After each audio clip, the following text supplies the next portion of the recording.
Welcome back. You're still watching Morning Live. Now, in his newly published book titled Black Beach, 491 Days in One of Africa's Most Brutal Prisons, Daniel Janse Van Rensburg shares a thrilling story of being incarcerated at one of the world's most feared prisons.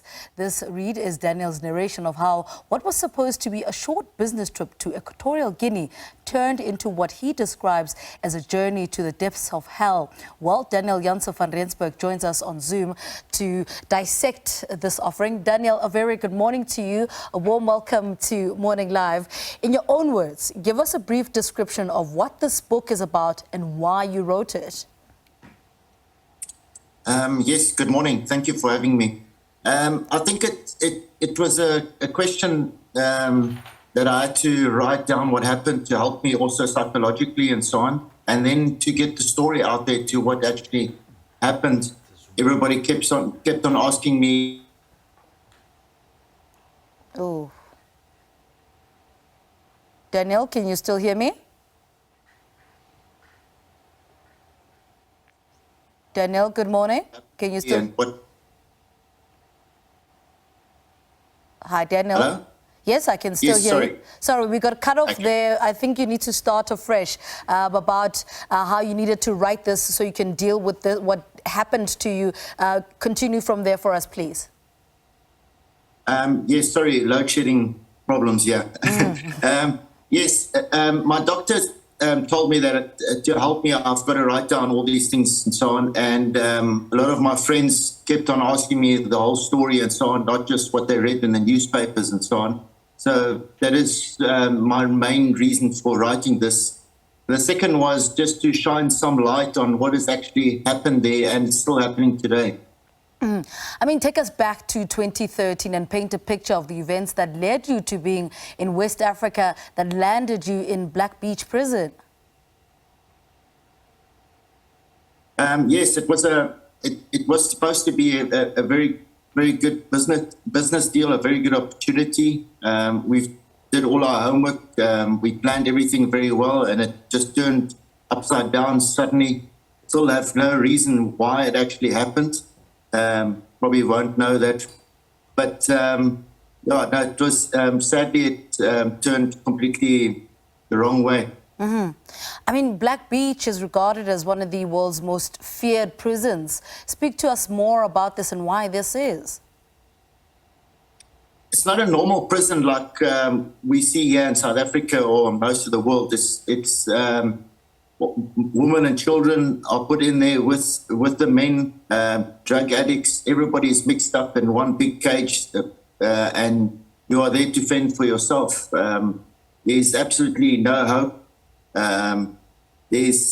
Everybody's just ignored there. You've got to survive. What other harrowing conditions were you subjected to while you were detained at Black Beach? I think the worst part in terms of, overcrowding and no medical help whatsoever. I wasn't allowed any communication. Even the embassy were not allowed to come visit me. So the fact that I was completely cut off from any help or from my family or something like that was the worst part for me.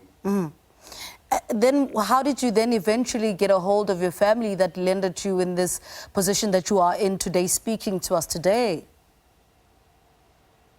Yeah, it's a bit long for this interview, but the embassy kept on pushing and trying to help me. They were really fantastic. God bless them, because they became like family to me. They tried everything to get to me and so on.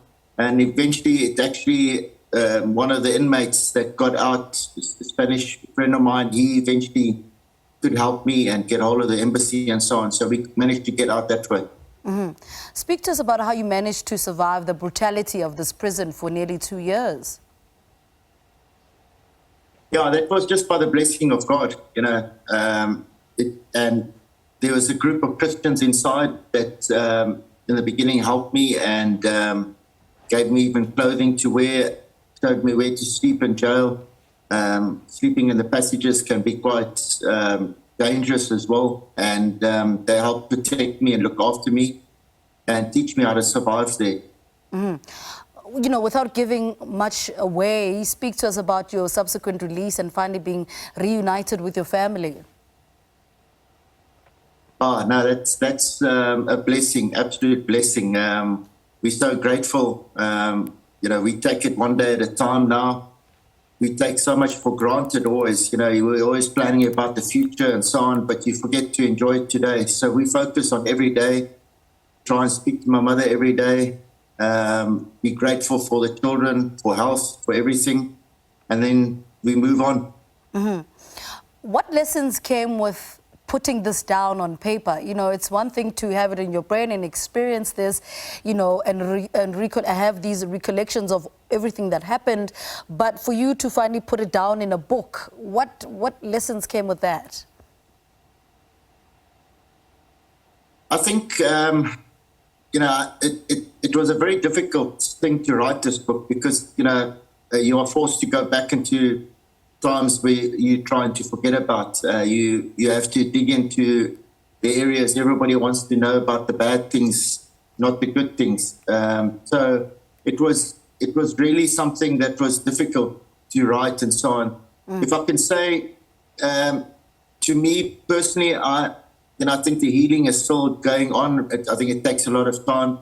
I think for me, the main reason or the happiness that I get out of this book is the reaction of my friends in Equatorial Guinea, the ones that have managed to get the book already, the ones that have downloaded it already, and so on. And they are very happy that there's actually a light shining onto what's happened there in the past. And like I said, just it's happening today still. It happened last week where they put in the opposition again in jail there. There is no justice whatsoever for those people. Speak to us about what some of the bad days look like, you know, when because you have to relive this trauma every day and have to cope with it some way. What do some of the bad days look like? I think the worst part is that, you know, it's because of, you know, the mixed women and children with you and so on. There was a 11-year-old boy that stole a mango at the market. He was put in jail as an example. Now, this little 11-year-old boy was molested, abused the whole time, beaten everywhere, and used as a slave. That's one example. The other one is a bank teller lady, beautiful young girl, 19, 20 years old maybe. She was accused of helping the bank robbers.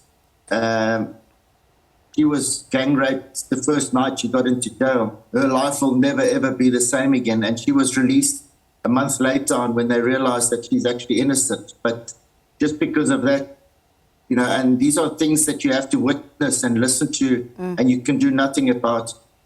And just finally, before I let you go, what does your healing process look like? What does that entail?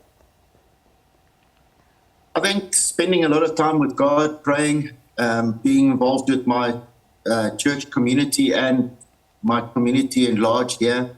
I'm blessed where I live and so on, and trying to stay fit and healthy. Daniel, thank you so much for writing this book. Good luck going forward. Daniel Janse Van Rensburg, and we've been chatting about a book he co-wrote with Tracey Pharoah titled Black Beach, 491 Days in one of Africa's most brutal prisons. All right, quick ad break. We're back after this. We speak all things art after this with the Standard Bank Art Gallery. Stay with us.